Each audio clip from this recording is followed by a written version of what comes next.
This is from Blood by Choice, the third book in the Uncle Dust trilogy. Dust ran the first red before anyone was in pursuit. He slowed in a couple blocks, took off his shades. Tearing off the fake beard hurt like hell, and he yelled in the car, but his windows were up, and the yell was part celebration. He shouldn't have been pulling jobs while he was on the run, but no one knew him in Missouri, and if he didn't rob banks, he might as well be dead. It was stupid, but he'd done stupid before. That's why there was a hit on him. Music loud, he drove into one of the million middles of nowhere around here, ditched the car for a stolen job with already swapped out plates, and traded his thrift shop leisure suit for jeans and a t-shirt. He hadn't used his pistol, so all he had to drop in the river was the robbery costume. The money wasn't much, but it'd get him to a bar to wind down. Another stupid move for a guy with a record who'd just pulled a job, but he knew a place where he'd blend in. Brock and Gibson was the kind of joint a guy like him always managed to find. A great bar if you wanted to meet guys with mug shots. A great place to get in a fight, too, just by looking at the wrong guy. Dust wasn't worried. He was one of those guys. A beer and a shot, that was his drink, and he could afford plenty, but he wasn't dumb enough to show much cash. Bought a round, then another, his adrenaline enjoying the buzz. Nothing like a bank job to make a man want another. A couple more rounds and he was relaxed, watching the TV behind the bar, the crowd too loud for him to hear it much. He didn't care, it was just something to look at, until the news came on and it was about murder. He wasn't local, it wouldn't involve anyone he knew. Words at the bottom of the screen said 3 women were dead in what looked like a gangland slaying. Like that thing in Oakland, the guy near him said. He turned to the guy. What thing in Oakland? You didn't hear? 2 chicks and a kid found dead on a hill. Fuck, the bit about the kid. Christ, if it was Jeremy. That motherfucker Tenny. The prick he ripped off. He tried to sound casual. When? Couple months back, maybe? Dust walked away, got his phone out, searched boy murdered Oakland. Too much came up. There was a child killer in Oakland County, Michigan. He changed the search to boy murdered Oakland, CA, and saw the one he was looking for, the one he really didn't want. Boy and 2 women found shot in Oakland. The article told him what he dreaded. Jeremy, Teresa, and Olive were dead. Val wasn't mentioned. Maybe she was still alive somehow. He drove slower than he'd like, just to keep the wheel straight. If he had some blow, this would be a lot easier, but he'd gone out of his way not to make friends in his new town. He wasn't big on that shit anyway. It was just a tool he sometimes used to balance the booze, to fake sobriety.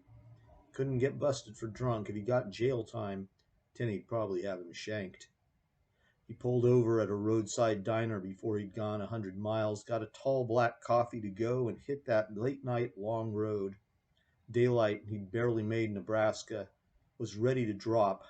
If he could get a little sleep and wake up rested, he'd be in California in a couple days. Teresa and Jeremy and Olive, they must have damn near died from fear.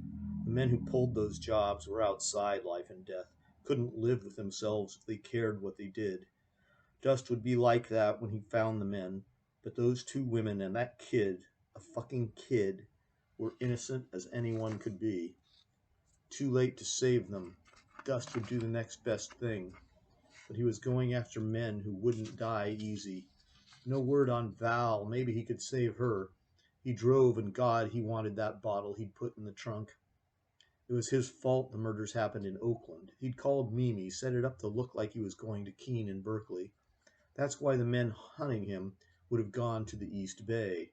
Why they would have dragged Jeremy and Teresa and Olive to Oakland with its traditional killing hills. No one hides from men like that forever. Of course, that's what he'd tried to do.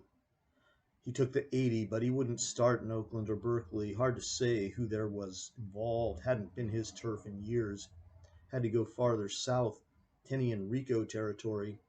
Going after either man was suicide, but at some point he'd kill them both. Too many other things to find out first. Who was the shooter, and was Val okay? He should start with her, maybe learn something before he died. Killers couldn't find a woman he'd known since high school. Didn't mean he couldn't. Val lived in the same house for years. She wouldn't be there now, not alive. Weeds sprawled in the yard, almost as bad as before he cut them and mowed the grass a few months back. Her ancient Volvo in the driveway for years was gone. Dust pulled in. Good so far. Dead women don't drive away. He was careful at the door, although he was sure the house was empty.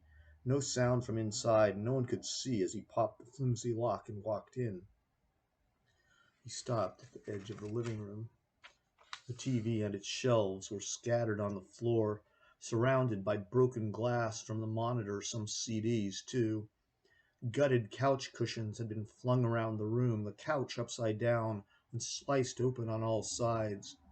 Shelves that had held photo albums were also strewn across the floor, the albums themselves gone. The little kitchen was more of the same. Open cabinets and empty shelves, dishes and bowls, and shards from both covered the floor. Too much, like she took nothing when she left. This was stupid. Breaking shit doesn't help find anything. Whoever searched was frustrated. Looking for dust or looking for Val, they hadn't found a damn thing. A guess confirmed by the bedroom wreckage. Bed flipped, dresser knocked over, everything pulled back from the walls, her clothes everywhere, linings slashed.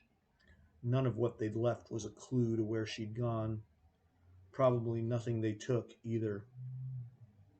He went through the tossed rooms, but he was no detective. Val lived down here, away from everyone. If she left, it would be to get away somewhere else. Nothing about this wreckage told him anything, except she wasn't dead here. He'd look in Oakland, where the bodies were found.